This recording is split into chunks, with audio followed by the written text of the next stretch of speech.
Et le spectacle continue. Porteurs de la bonne nouvelle, ils prêchent du mieux qu'ils peuvent afin de convertir un maximum à Jésus-Christ, qu'ils enseignent être leur Dieu. Ils courent dans la rue criant « Jésus sauve! Jésus sauve !» D'abord, je dirais que la conversion n'est pas envers Jésus-Christ, mais envers Dieu. L'apôtre Paul ne parlait pas de faire passer les païens des idoles à Jésus-Christ, mais des idoles à Dieu.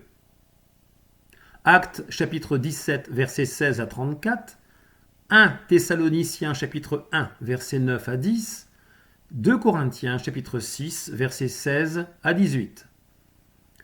Comme Jésus est pour la plupart leur Dieu, voilà pourquoi les vents soufflent en tous sens, et que rien ne tient solidement sur le roc.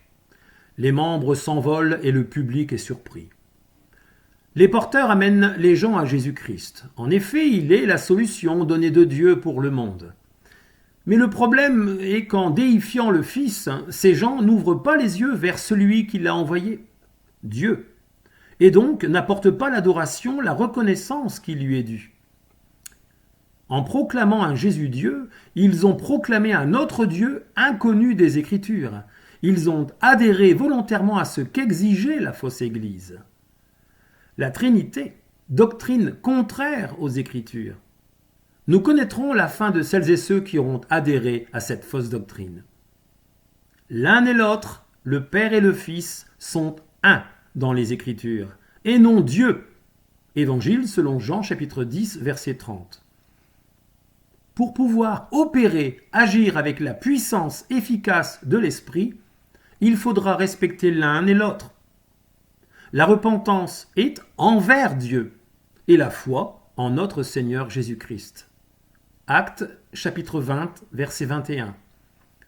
Il n'y a pas qu'un seul nom, mais deux noms lorsque nous lisons Apocalypse chapitre 14, verset 1.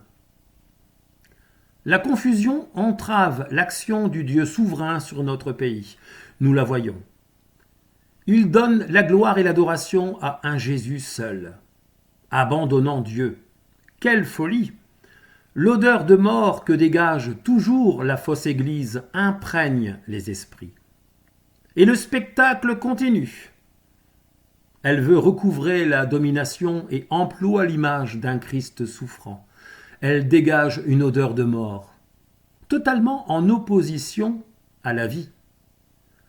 Elle présente un Jésus mort.